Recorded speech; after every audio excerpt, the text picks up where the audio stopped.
Bonjour mes amis, David Simon, né Yassim Nemi. Comment allez-vous en ce beau jour? Lundi 2 mars 2020, Monday 2 March 2020.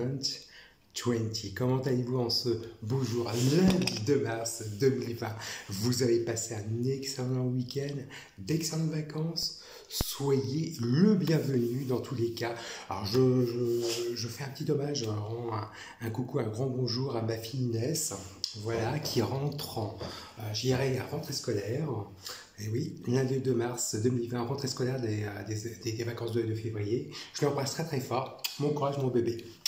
Donc voilà, donc mon compte, on va mettre sur le sujet, tout de suite sur le vif du sujet, j'irai élaborer et discuter sur une interaction tout de suite sur des sujets élaborés sur mon compte LinkedIn et mon compte Facebook Messenger.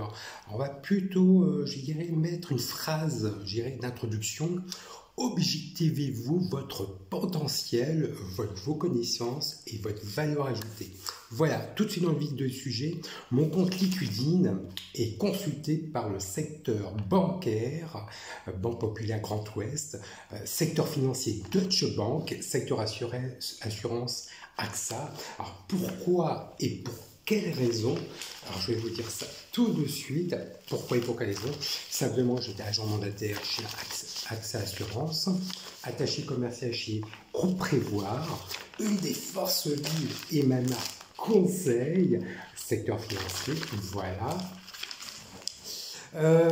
Conseil en management du groupe HKA et le secteur de l'Internet, Google. Pour quelle raison? Parce que j'étais attaché commercial chez Younes Câble, News, maintenant qui est devenu News Numérique Câble, SFR. Voilà. Donc un pourcentage, 15% d'avocats. Pourquoi? J'étais ex-salarié de l'État régalien sous le corps de l'administration pénitentiaire, ministère de la Justice. Voilà, surveillant pénitentiaire. 3% de recruteurs, 3% de chefs de projet, 3% d'administrateurs de projet et 3% d'employés d'administrateurs. Une phrase de coaching. Pour bien débuter la semaine, établissez des règles. Est-ce que vous établissez des règles? Je me permets de vous la poser entre vous et moi et je m'engage à vous la poser. Est-ce que vous vous interdisez de faire des choses? Est-ce que vos règles, vos normes vous permettent de réaliser sur un objectif, un mindset qui puisse vous réaliser sur le plan professionnel, sur le plan, je dirais, familial ou sportif? Je prends un exemple, si vous êtes manager. Si vous êtes manager, vous n'êtes pas ponctuel, si vous n'arrivez pas à l'heure, si vous n'êtes pas efficace dans votre travail, vous n'êtes pas écouté et vous n'êtes pas fédérateur de votre équipe. C'est tout à fait normal. Et votre équipe n'a aucune chance de vous écouter. A contrario, si vous êtes actif, il faut y aller, il faut être actif. A contrario, si vous pouvez être à l'heure dans votre travail, si vous êtes sérieux, si vous apportez des solutions pour votre équipe, il faut y aller, il faut être actif, il faut être acteur, comme je disais sur mon compte LinkedIn, il ne faut pas être spectateur de votre vie, mais il faut être acteur de votre projet. Il est très très important apporter des solutions, apporter des résultats à votre équipe. Il est très très important. Vous faites un bloc, comment vous expliquer ça? Un sérieux, du sérieux, une forme de valeur ajoutée. Il est très très important. Se donner des règles, il est très important. Se donner des règles, fixer des objectifs, tracer des règles, tracer des objectifs, tracer des règles et tracer des objectifs. Il est très très important. On reste aussi, il faut rester, ne soyez pas dans un divorce entre vous et vos règles. Il est très, je me permets de le dire, je suis dans cet objectif. Donc, ayez cette faites ce que vous dites et tracez vos objectifs. Il est très très important. Mettre aussi des règles. Réussir avec soi. Il est très très important. Rigueur, règle. Qui dit rigueur, dit règle, dit règlement. Il est très très important. Dans tous les... je prends un exemple... Vraiment, pour les sportifs, pour les chefs d'entreprise, il est, quand vous réussissez un concours où les sportifs se donnent des objectifs et gagnent une compétition, ils se donnent des moyens. Ils se donnent des moyens pour réussir. Quoi? Ce sont avec rigueur, règles et règlements. Respectez vous-même et vous pouvez respecter, vous serez respecté par autrui. Il est très très important. Sachez-le, sachez-le. Voilà, phrase de coaching pour bien débuter la semaine. Alors, comment développer l'empathie du leader, l'empathie du commercial qui, je dirais, rassemble celle du manager, qui est à peu près similaire à celle du manager. Alors, le manager a l'empathie du leader, elle regroupe un mouvement d'influence équivalent commercial et manager. Ces deux influences, ce sont des valeurs ajoutées. Deux qualités essentielles, celle de la conviction et celle de la persuasion. Le commercial vend ses services et ses produits. Le manager apporte une vision et apporte une règle et guide son équipe à le plus objectif, à un objectif vers la réussite. Voilà, vers la réussite. Le leader empathique va créer un sentiment de bien-être et d'apporter, je dirais, des solutions aux défis à la fois charismatiques et magnétiques. Le manager a l'enjeu sera d'avoir une écoute active et en totale compréhension. Et vous comprenez aisément, en conclusion, que l'empathie suppose de travailler obligatoirement la bienveillance et la recherche d'équité et de la justice. Voilà. Une question de Cécile. Les avocats de barreau du Mans étaient au courant de la fausse déclaration mensonger et de l'agression que tu as subie lorsque tu es surveillant pénitentiaire et de ton divorce. Et ton divorce me fait penser à un terme juridique, notarial, usus recus. Tu as conçu ta finesse, mais tu ne peux pas la jouir de tout le temps. Eh bien oui, donc il y a deux questions. Alors pour la première question, oui, les avocats, je dis certains avocats de barreau du Mans étaient au courant, je dirais, de la fausse déclaration mensongère. Je vais pas nier parce que bon, les avocats de barreau du Mans, Cécile, le monde de l'avocature sartoise-mancelle ont une certaine idée, je dirais, une certaine idée. Comme je le dis souvent, je dirais, il y a un code de déontologie entre les avocats et les acteurs judiciaires. Lorsque j'étais surveillant pénitentiaire, à l'époque, j'étais surveillant au poste de barreau avocat. Donc, le travail n'a jamais été fait en amont. Et je prends référence à l'équation qui me paraît légitime. Moi, j'ai reçu beaucoup d'avocats lorsque j'étais marié à mon ex-épouse, Laurence Vérité-Eximon. À l'époque, j'étais à 11 rue Herpel, appartement numéro 31, ex-foyer Manceau, maintenant Val-de-Loire Habitat, je peux vous assurer. Et j'ai mis un panel d'avocats de barreau du Mans. Un panel, je n'ai pas menti. Saucisse grandissant, il y a un conflit, ça devient un conflit intercommunautaire. Mais pour bien résumer au niveau de l'équation, les policiers nationaux étaient au courant. Donc au niveau de mon agression, ça c'était sûr et certain. Sous la bienveillance de mon ex-supérieur Chico-Olivier Rayon et sous la visée de l'ancien commissaire divisionnaire François Chomard.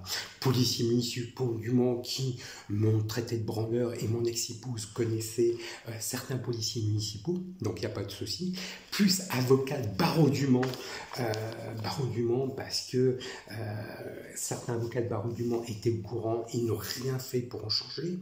Donc c'était non-assistance en personne en danger, fractionné à l'hôtel de ville du Mans parce que J'habite au 21 rue Hippolyte Cornuet et certains acteurs et actrices étaient présents. Donc voilà, on va dire les choses telles qu'elles sont. J'ai eu quelques locataires de ce quartier-là qui sont venus me voir en Zourière-Pelle et qui connaissaient mon ex-épouse. Donc il y a des éléments à travailler, vous inquiétez pas, il n'y a pas de souci. Sachez-le qu'au ministère, de l'administration centrale, ministère de la Justice, ministère intérieur DGSI et ministère des Armées DGSE-DRM sont au courant.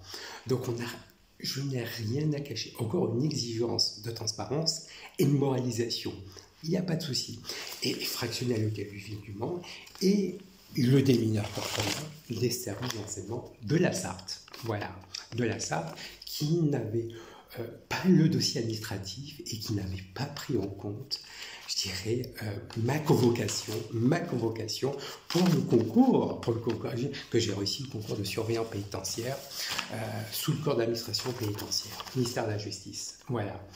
Donc, voilà, le changement de nom qui n'a pas pris en compte, voilà, fait en 2001, qui a été fait par Maître Caroline David, inscrite avocate barreau du Mans, mais aussi qui est inscrit aussi à ma copie texte intégrale de naissance. Donc, ça me paraît que j'avais apporté lors de mon dossier de mon concours administratif.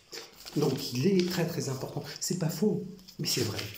Donc, les gens n'ont pas été d'une certaine... Voilà, c'est marqué dans ma copie texte intégrale de naissance, changement de nom et prénom, et le divorce. Cour d'appel d'Angers. Donc vous comprenez aisément qu'il y a un moment tartuffe en manche. Voilà.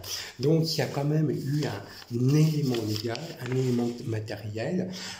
On allait in fine avoir une conversation, cette agression à caractère discriminatoire, une agression je dirais, chacun dit oui, ce sont des voyous qui vous ont agressé. Mais non, ce sont des dépositaires de l'autorité publique judiciaire ce sont les Olivier Réa a laissé entrer les services d'enseignement à la Sarthe. Donc ce sont des dépositaires de l'autorité publique judiciaire. Et là, pour répondre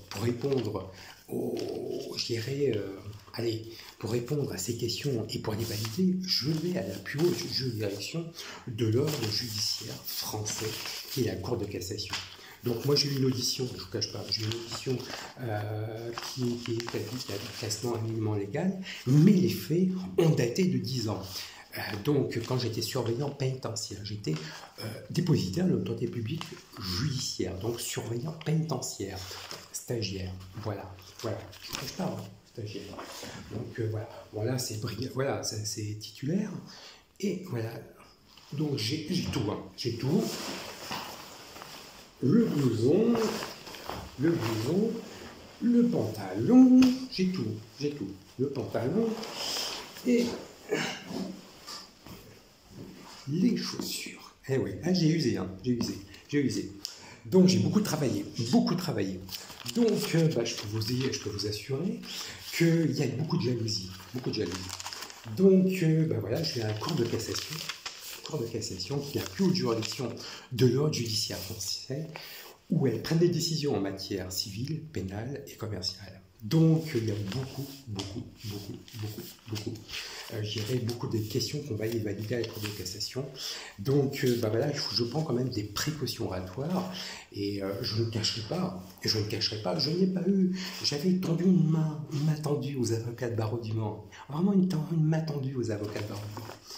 Et comprenez aisément qu'ils ne l'ont pas pris. Les interventions judiciaires étaient au courant. Donc, je ne dois pas côtoyer ni les fonctionnaires de police qui sont venus me voir au poste de avocat lorsque j'étais surveillant pénitentiaire, mais aussi au quartier arrivant.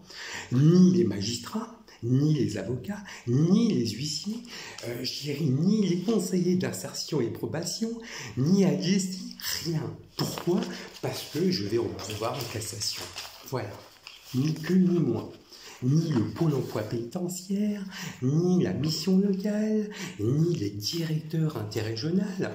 Donc il faut savoir, je n'ai pas Vraiment, je n'ai plus le droit vraiment de côtoyer ces fonctionnaires de police. Ni l'ancien directeur interrégional, qui est Claude Darcourt, qui était directeur interrégional des services pénitentiaires de Paris, qui était au courant, mais aussi l'ancien directeur interrégional des services pénitentiaires de Rennes, qui était au courant. Donc il y a une enquête judiciaire. On ne va pas se prendre. Donc, je prends quand même des précautions oratoires. On y va à la plus haute juridiction de l'ordre judiciaire français. Donc voilà, il faut quand même mesurer et raison garder. Et par rapport à la deuxième question que tu m'avais dit, Cécile, il est très très important, oui, usus fructus. Et oui, donc par rapport à... Je ne peux pas jouir, je l'ai conçu ma fille Inès, je l'ai conçu, mon Dieu, je l'ai conçu, donc voilà, naissance Inès, voilà, moi, David Simon, né Yacine Inami, moi et ma fille, en portant ma fille Inès Anaïs Laurence Simon, née le 6 juin 2005 au Mans dans la Sarthe, le Pétal du Mans dans la Sarthe. Donc voilà, oui, je l'ai conçu. Mais oui, je l'ai conçu. Le souci, c'est que vous êtes dans une ville qui est jumelée et rasée. Je suis français d'origine marocaine, berbère, de confession juive. Ouais. Donc il est très important. Ça veut dire quoi? C'est malheureusement la justice. Moi j'étais ex-salarié de l'État régalien, ex-salarié de l'État régalien sous corps de l'administration pénitentiaire, surveillant pénitentiaire, ministère de la Justice. Ils sont réfractaires, très hostiles à des Français d'origine marocaine berbère de confession juive. Si vous êtes arabe, pas de problème, on vous offre la porte. Mais si vous êtes confession juive, Français d'origine marocaine berbère, mon Dieu, vous souffrez de toutes les discriminations possibles et imaginables. Et sachez-le, on va à la plus haute juridiction de l'ordre judiciaire français. Oui. Donc je ne vous cacherai pas qu'à l'heure actuelle, je n'ai plus le droit de côtoyer des fonctionnaires de police. Sauf procureur de la République du Mans, la nouvelle, qui est Madame Delphine Devailly, qui est la nouvelle procureure de la République du Mans. Le préfet Patrick Valène, préfet de la Sarthe, ou le commissaire divisionnaire, soit Emmanuel Morin, soit Cartouzo. Voilà. Donc, dans tous les cas, je n'ai plus le droit de discuter avec des fonctionnaires de police. Vraiment, c'est fini. Fini. Soit on va à la DGIC, ministère de l'Intérieur, soit ministère des Armées, voilà, DGSE, DRN. Pourquoi et pour quelle raison? Je connais la famille royale marocaine, la famille royale britannique et la famille royale espagnole. Donc, voilà, il est très très important. Je connais aussi, je ne cacherai pas, le ministre des Affaires étrangères marocain, M. Nasser Bouyta. Et je suis dans une ville, né au Mans, M. David Simon, né Yacine Nami, né le 2 novembre 1972 devant la Sarthe, ville jumelée et rasée. Donc voilà, un conflit diplomatique. Raison gardée. Voilà, donc différent, il faut raison regarder. Donc voilà, c'est le plus important, il faut jouer la carte de la sincérité, et je ne cacherai pas, c'est une manipulation, autant un divorce propre. Voilà, comme je vous l'avais dit la semaine dernière, je devais divorcer, mais proprement. C'est une tartufferie en branche. Donc je ne vous cacherai pas, j'ai fait appel à la cour d'appel d'Angers. J'étais ex-salarié de l'État régalien sous le corps d'administration pénitentiaire, ministère de la Justice. Ça serait malvenu de ne pas me défendre. Je ne suis pas avocat de barreau du Mans, pourtant j'ai le nom d'un avocat de barreau du Mans. J'ai changé parce que j'étais commercial chez les déménageurs bretons. Donc certains avocats de barreau du Mans étaient là. Donc je me dis, bon, David Simon en 2001, ouais, ça sonne bien, voilà, c'est biblique. Donc voilà, j'étais commercial chez les déménageurs bretons, un GS, 30 déménagements. Donc j'avais subi des discriminations. Donc quand j'étais chez les déménageurs bretons, je signais mes devis. Monsieur Yannick. Voilà, ça fait breton, hein. Et ouais. Donc il est très très important. Donc je prends quand même des mesures, précautions oratoires. Et suite à mon agression, je n'ai pas fait de CRI, compte rendu d'incident ou compte rendu professionnel. Ce sont des termes juridiques professionnels de l'administration pénitentiaire. Pourquoi et pour quelle raison? Ils m'ont défiqué, uriné, j'ai fait un malaise cardiaque et j'ai peur. Et heureusement que le poste de parole avocat était à côté de l'infirmerie. Mon ex-collègue m'a réanimé, les infirmières m'ont réanimé et je le remercie réellement. Je ne serai jamais ici, voilà, de vous parler. Et ce qui m'est arrivé en 2010, mais aussi en 2011. Donc il est très très important. Sachez-le, on va en parler. J'ai signé un document au ministère de la Justice. Voilà, je n'ai pas menti. Donc je le remercie réellement aux infirmières et à mon ex-collègue. Voilà. Donc, mais c'est une affaire à la fois diplomatique, d'état judiciaire, je dirais manipulation, chantage, agression à caractère discriminatoire, et puis corruption de fonctionnaires sous forme de diplomatique d'état judiciaire, et on va à la plus haute direction de l'ordre judiciaire français. Voilà. Mais, Tartufferin en branche, comme je vous avais dit, les 5 E, l'écoute, de l'enthousiasme, de l'éthique, de l'exemplarité, de l'endurance. Il faut exemplaire, que ce soit pour les magistrats, pour les avocats, pour les acteurs judiciaires. Il y a un compte de déontologie entre les acteurs judiciaires, les avocats, les magistrats et les personnes de surveillance. Voilà, on va aller à la plus haute direction de judiciaire français. Mais le dossier est très, très, très épineux. Ça va suivre jusqu'au bout, que ce soit pour les avocats de barreau du Mans, pour tout le monde. Ça va les suivre jusqu'au bout, mais jusqu'au bout, jusqu'au bout. Ne vous inquiétez pas, ça va être un point d'honneur directement. Et ça va finir un conflit intercommunautaire. Voilà. Mais si je prends quand même des précautions oratoires. Voilà. C'est difficile d'en parler, mais c'est comme ça. Ça fait partie du jeu. Voilà, Cécile. Je me permets de conforter. Voilà. Nelly, tu peux rappeler les 5 E. Alors, les 5 E, oui, comme j'ai complètement oublié de le dire, comme je l'ai dit tout à l'heure, les 5 E, l'exemplarité, de l'endurance, de l'éthique, de l'enthousiasme, de l'écoute. Ce sont les clés de la confiance, Nelly. Voilà. Marianne, une question de Marianne. Les chefs d'entreprise de la Sarthe comprennent que tu ne peux pas travailler dans Sarthe et ils comprennent ton agression. Oui, non, parce que il y a certains qui comprennent, t'en as d'autres qui ne comprennent pas, Mariam. Quand je vois, moi, j'ai passé un entretien la semaine dernière, mercredi, à côté de Novaxis.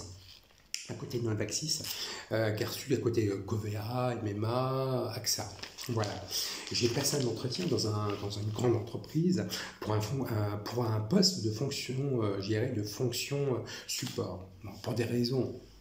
Donc, je me permettrai de prendre des précautions oratoires. Donc, le recruteur, je suis passé par un cabinet de recrutement et qui a consulté mon compte LinkedIn et compte Facebook. Et bon, je me suis bien présenté, je me suis présenté, vous connaissez mon élégance, je dirais, de professionnaliste, de bienveillance. Donc j'ai vraiment bien construit mon argumentaire, je me suis présenté, et il m'a posé la question, vous allez changer votre nom? Oui, tout à fait, j'ai expliqué pourquoi et pour quelle raison. Mais elle m'a posé une question, mais pourquoi vous n'êtes pas resté dans la fonction publique d'État régalien? Et j'ai dit, voilà, regardez mon compte LinkedIn et mon compte Facebook. Et alors, on a regardé ensemble pendant pratiquement une heure, je n'ai plus le droit. Et il y a eu une agression à caractère discriminatoire. Et elle m'a dit, oui, on vous a fait balader, monsieur Simon, on vous a pris pour un rebeu, pour un arabe. Et vous êtes français, monsieur, vous avez fait votre service militaire, vous êtes né au Mans, vous avez changé de nom pour des raisons discriminatoires, mais malheureusement, on vous a fait balader dans cette ville. Et voilà.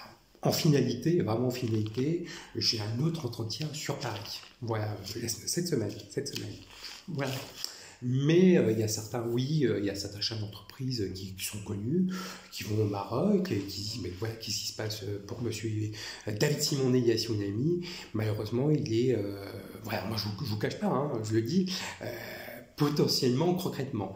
Potentiellement, il est toléré parce qu'il est né au Mans, et il a fait l'armée, il a fait des études, il est né au Mans, il est né au Mans, 2 novembre 1972 dans le Mans-la-Sarthe, il a fait des études, école Saint-Martin, école primaire, Saint-Julien, Bouchevreau, à Saïbef, Ecofac, il a fait l'armée au RIMA, 2e régiment d'infanterie de marine, 15 Saint-Martin-des-Paliers, il a fait ses classes au 2e régiment d'infanterie de marine, et il était affecté à la caserne Mangin 9504. Caserne Mangin 9504. Voilà.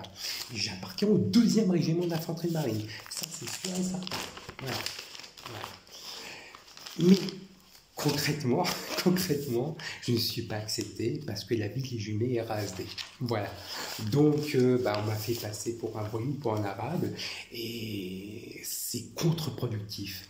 Et donc, voilà, aujourd'hui, on va dire les choses, Marianne, c'est contre-productif. Voilà, je vais changer de région, voire de... Allez, direct, je change de continent. Voilà.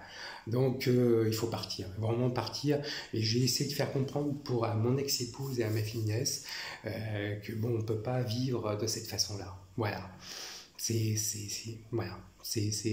Quand on a eu la chance et l'honneur, le privilège de rencontrer la famille royale marocaine, la famille royale espagnole et la famille royale britannique, on ne peut pas mentir.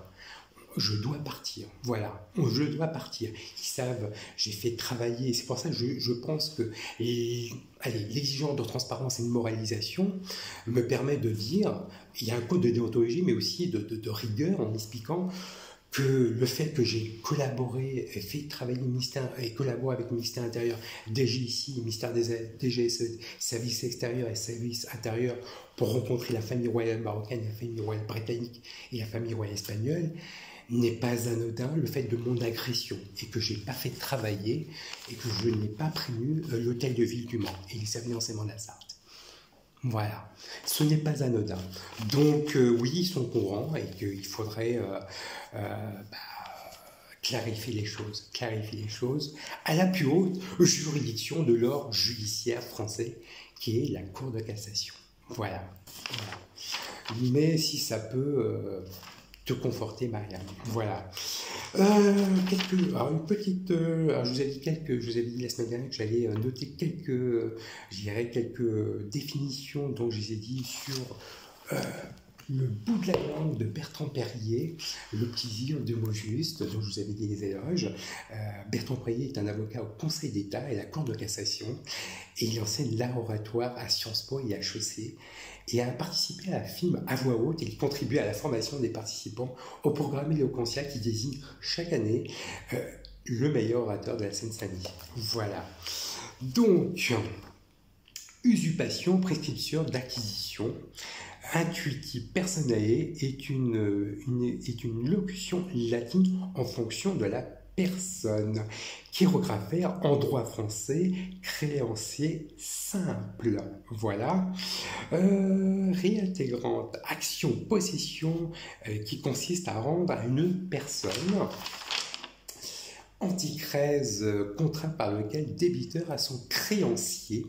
Holographe, l'adjectif qui qualifie de la forme du testament qu'il intervient à la même du testateur. Voilà. Alors, je me permets vraiment de faire un petit focus au niveau, on m'avait dit la semaine dernière, là, c'est pas fou, mais c'est vrai, au niveau de la fausse déclaration mensonge, où je n'ai pas reflété un petit peu, les deux testations établies par Maître Sadler, qui est inscrit à avocat de barreau du Mans, et je me permets de lui dire, mon code de déontologie ne me permet pas de l'aborder. Et j'ai un devoir de réserve. Madame Destrainé-Péchard, qui avait souligné qu'il n'y a rien de parenté ou d'alliance aucun, et bien si tu étais présente à la naissance de ma fille Inès Anaïs Laurent Simon, née le 6 juin 2005, en le mandat à la Sarthe. Donc tu es bien présente aussi, tu contestes, voilà, Madame Destrainé, tu as signé les bans du mariage. Le 4 octobre 2003, à l'hôtel du Ville du Mans. Voilà, vous constatez Madame Laurence Vérité avec Simon, mon ex-épouse, moi, David Simon, né Yasmine Ami, voilà, mariage de mon le 4 octobre 2003. Voilà. Donc, voilà. Je ne cache pas. Moi et David Simon, né Yasmine Amy, et mon ex-épouse Laurence Viatek Simon, présents en signant le banc du mariage, voilà, je ne le cache pas. On était collègues à Covey-Affleet, Saïm, donc voilà. Mais aussi, au niveau du mariage, voilà. Eh oui, tout un bonheur, voilà. Voilà, voilà, voilà. Présent aussi. Voilà.